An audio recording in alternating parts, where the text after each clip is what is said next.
Welcome back to the Money Bear podcast. This is your host, Chloe Daniels, better known as Clo Bare Money Coach. And I love these episodes because they're so chill and just talking to you guys about a money tip of the week that you can incorporate. And this week, we're going to do something a little bit different. I need to pull it up actually. I had somebody reach out on Instagram with a very well thought out long question, essentially looking for some advice. And while I am not in the business of giving advice, I really focus on giving education so you can make your decisions for you.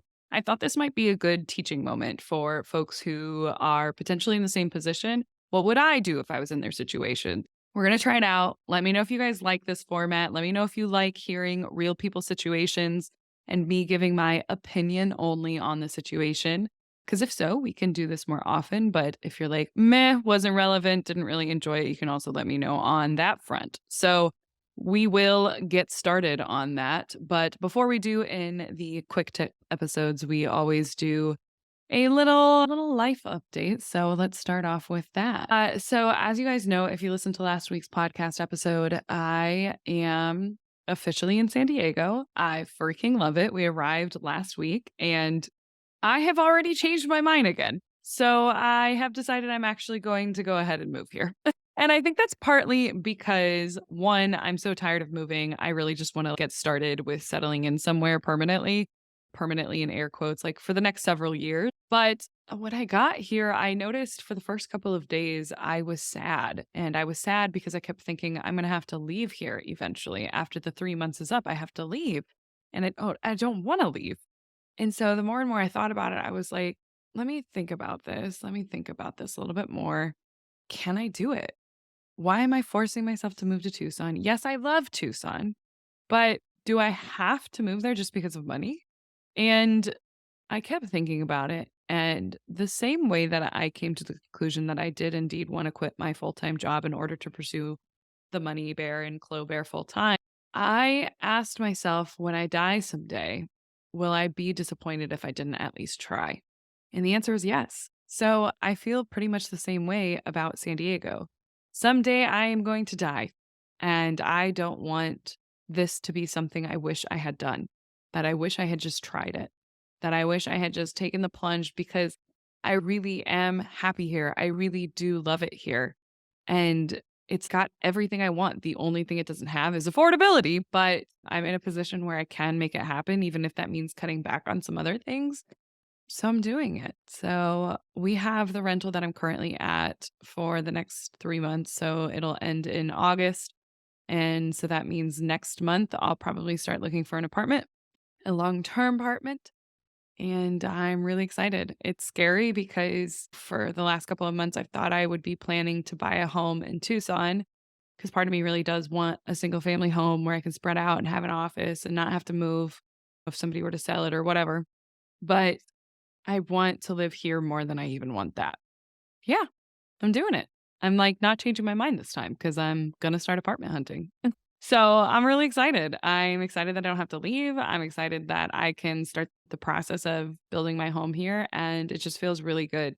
It feels so good. Going to CrossFit this morning at the gym that I've been going to since last summer. Anytime I come out to San Diego, I'm just like, I got to stay here. Like it feels so freaking good. And I can't wait for Tarek to eventually join me out here as well.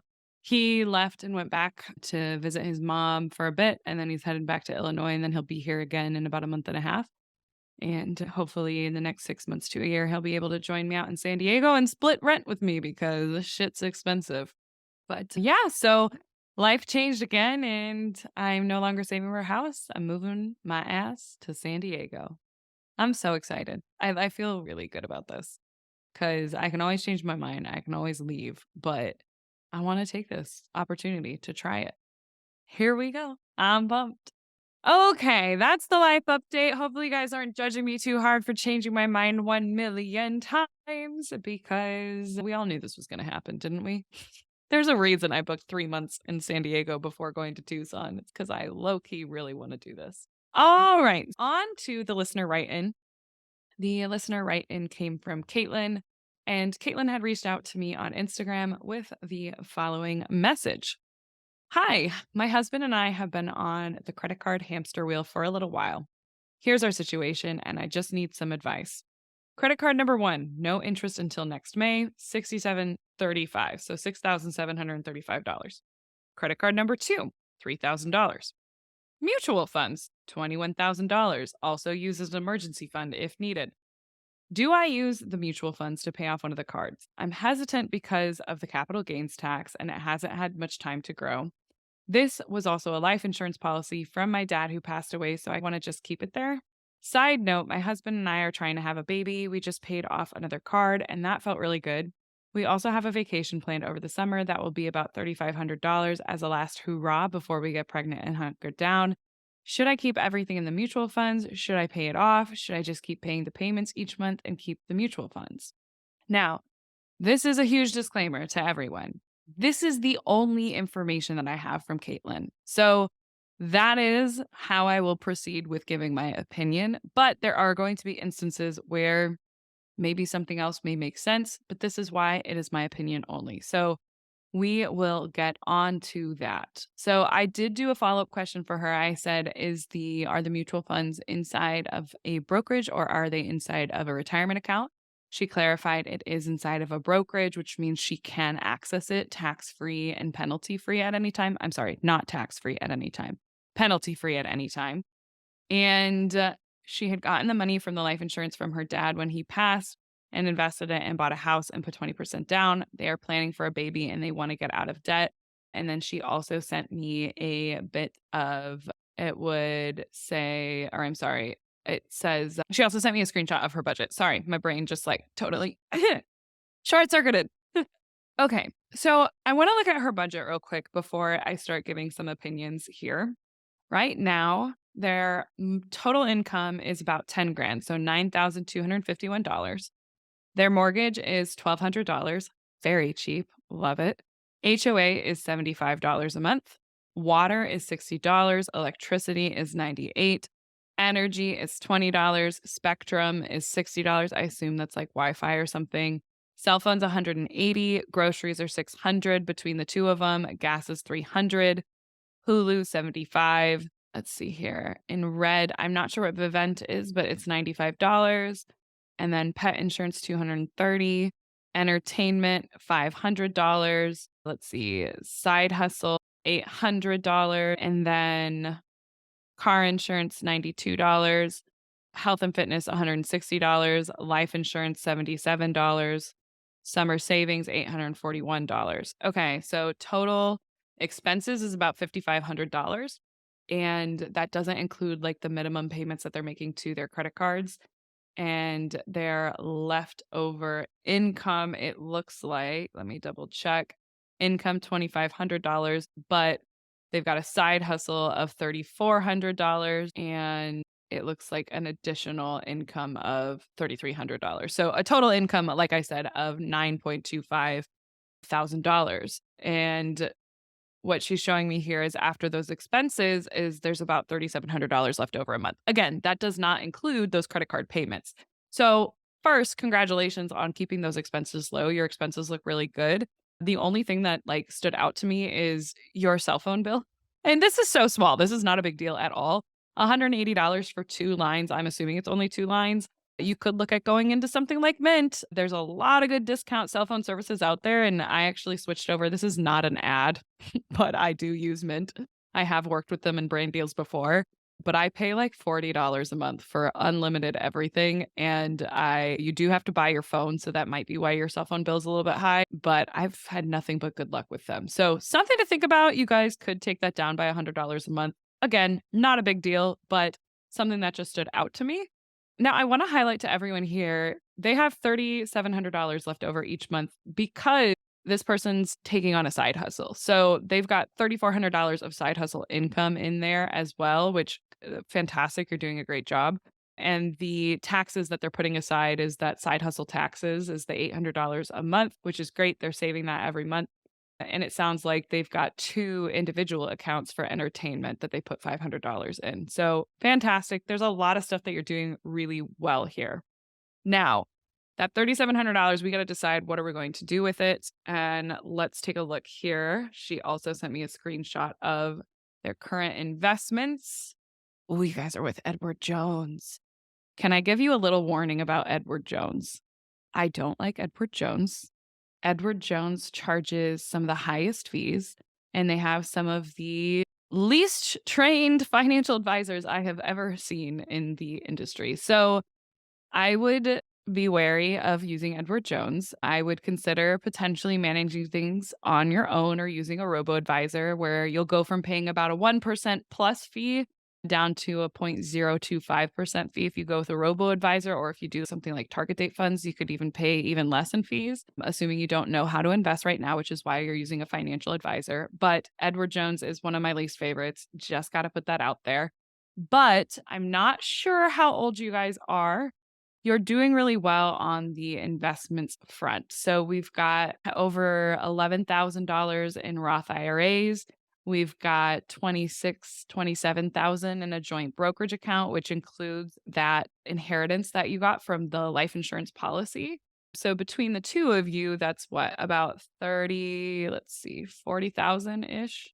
Yeah, about 40,000 in terms of investments. I don't know if you've got anything in your 401ks or 403bs, but just want to throw in some numbers here. If you guys are contributing, let's say $500 a month, and let's say you're in your early 30s, so let's say you have 30 more years to invest. Let's look at a 7% average annual return. You're on track right now for about 100, or I'm sorry, $871,000 by retirement, which is a little bit low depending on what your spending is and depending on what you want to be at in retirement. So something to think about from the investment perspective, you might want to be looking at ramping those up a little bit. But let's get back to, and that was assuming a 7% average annual return. But let's get back to your current situation and the reason that you reached out in the first place. You've got this credit card debt. You've also got the mutual funds. Right now, based off of what you're on track for retirement at a 7% average annual return, which likely is probably a little generous if you continue using an Edwards Jones financial advisor, because you've got to keep in mind that that's going to be cut down by the fees that you're paying. So you may be paying closer to, or you may be getting an average annual return of 1% less, maybe around 6%, which would put you at, instead of 100 or $871,000, it'd put you at about $700,000, which is $170,000 difference. So something to keep in mind. But because of where you're at currently, I would say I wouldn't want to pull the money out of the mutual funds to pay off that credit card debt, because here's the thing. You have $3,700 extra dollars a month that could be going to your credit card debt. You've got no interest on the credit card for the $6,700 until next May. And then you've got the second credit card at $3,000. That second credit card that has interest that you're paying on it right now, you could wipe that out in a month. That's what I would do. I would absolutely wipe that out. Stop paying interest on that. You don't need to be paying interest on that if you have $3,700 extra dollars a month to pay off that credit card. So wipe that out is what I would do. And then for the May credit card, you could wipe that out in 2 months. So it could take you 3 months to be completely credit card debt free. That's amazing.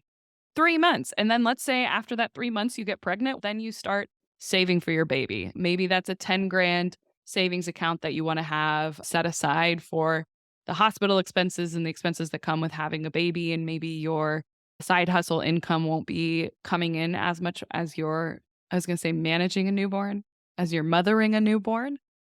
But 9 months, so let's say you for the next 3 months go hard on paying off that credit card debt, and then you're debt free, credit card debt free in 3 months. Then let's say you get pregnant at the end of that 3 months, you have 9 months to save for that baby. And if you have $3,700 extra dollars a month, that's a significant amount of savings. You don't even, I mean, I don't think you really need to save more than 10 grand for a baby coming in. And then you could focus on, let's save partial of this $3,700 a month for the baby's expenses and things that are going to come up along the way. But then the rest of the money we can be investing and saving for our futures. Because I do think, based off those numbers, and again, I don't know if you have anything in your 401k or 403b, but the numbers that I have, assuming you're in your early 30s, you're not necessarily on track for retirement yet. So I would be looking at ramping up those investments as soon as you can, even if that's just getting started with the monthly habit of doing $200. I didn't see in the budget where if you have a consistent investing happening. Maybe you do, but I would certainly try to make that happen. So whether that's increasing your 401k contributions or whether that is maxing out that Roth IRA or traditional IRA, I think that is something that should be a priority, especially if you are in your earlier years of earning. It's going to make a really big difference over the long term. So let's recap.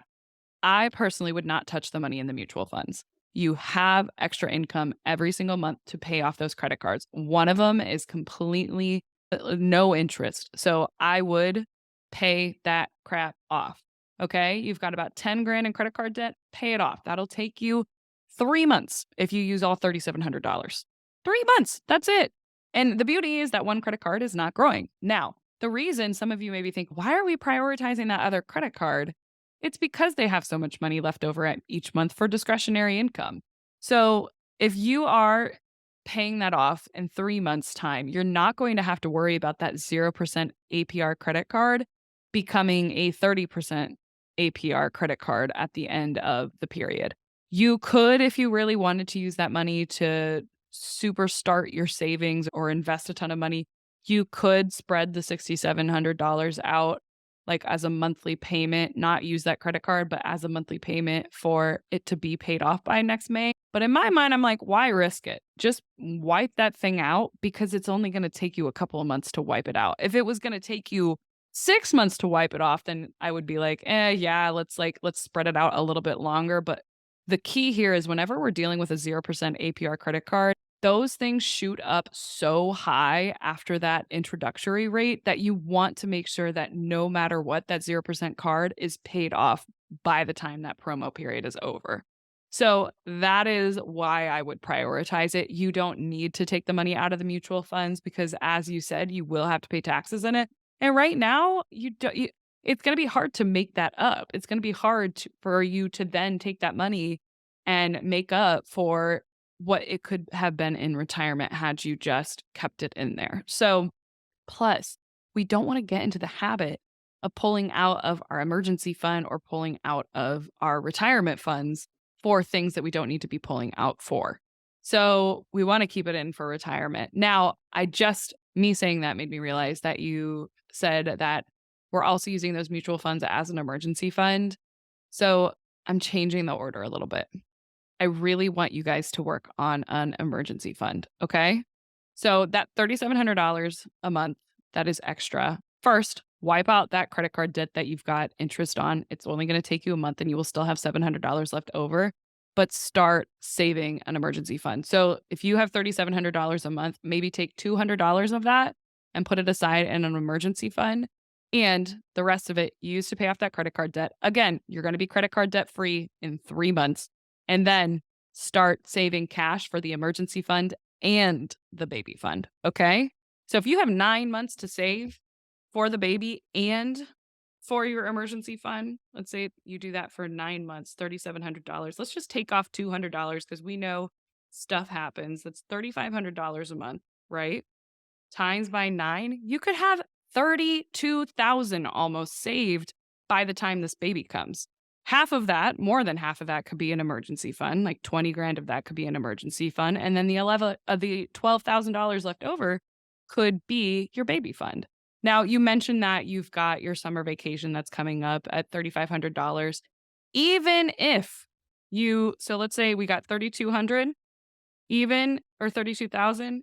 If you take out $3,500 or set aside $3,500 out of that $32,000, you still have $28,000 saved. And that, again, can be your emergency fund and your baby fund. So that's what I would say. All right. I think you are in this position where you do have this extra income.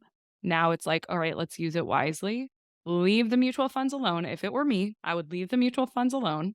I would use that $3,700 extra a month that you have available to you and pay those credit cards off ASAP. Then, as soon as you're done paying those credit cards off in 3 months, you're going to start saving that $3,700 a month. Now, that's for the baby. While that's happening, so even if, let's say we get you investing like $200 a month as well. So if you have that $3,700 a month and we're putting $200 aside in our investments, you still have that $3,500. that's still going to get you to almost 30 grand by the time that baby comes. So that's the priority I would go in if it were me. Wipe that credit card debt out. You don't need it. You make too much money to have that sitting there. Build that emergency fund and then build that baby fund. And while you're doing all of that, take a small amount and start just making it automatic where it's going into your investments so that you don't have to think about it and that you're doing it even though you've got all these other things going on. It's so easy to get overwhelmed with our finances, which is why we want to automate stuff. If we can think, okay, if I was charged $100 or $200 fee every month, I would figure out a way to make it work, right? Well, do that with your investments. So, like I said, I don't know if you're doing any other investing. I don't know if you've got your 403b or whatever else. But if you don't, or even if you do, I would say try to loop that in there so that you can start really getting that stuff paid off. All right, my friends. I think that's pretty much it there. The good news is you're going to be credit card debt free in 2 months. You got this. And the baby, you're going to have that too. So set that money aside, get that emergency fund popping. You need that emergency fund. And I hope this was helpful.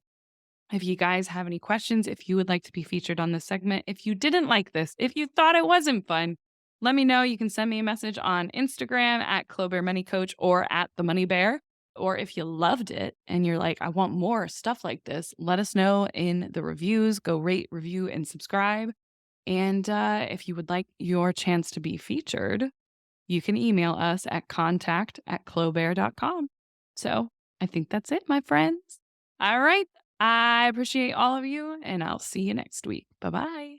Thank you so much for listening to the Money Bear podcast. If you've made it this far, do us a favor, take 2 seconds, rate, review, and subscribe. It seriously means the world to me. And if you just take a sec to do that, I will appreciate you endlessly. And if you do, let me know on Instagram and I'll thank you personally. So, got that. And of course, since we were talking about anything financial on this show, please note that nothing on this show is intended as financial advice. I don't know you, unfortunately. And because of that, I cannot tell you what to do with your money. You got to work with a financial professional who knows your situation, who is preferably a fiduciary. And keep in mind that everything that we talk about on this podcast is for education and entertainment purposes only. It's all my opinion. So, there's that. If you want to see our full terms and conditions, head on over to the show notes. And while you're there, we've got free resources for you to get started on your money journey down in the show notes as well, including a free guide to help you with your budgeting templates and budgeting tutorials and investing 101, understanding the different accounts that are out there. All that good stuff is inside of my free guide, which is also available at thelazyinvestorscourse.com/guide. And if you're ready to take our relationship to the next level, I am also hosting a monthly investing class. And that investing class, you can find the times we're offering it this month at thelazyinvestorscourse.com/webinar. That link is in the show notes as well. And that's where you have the chance to meet me live and ask those money questions live. It's a good time. We've had over 20,000 people as of recording this join or register. And yeah, it's always nice to meet you guys. So I hope to see you there. Again, all that is available down in the show notes. So thank you again for coming and listening. I appreciate you, and I'll see you next week.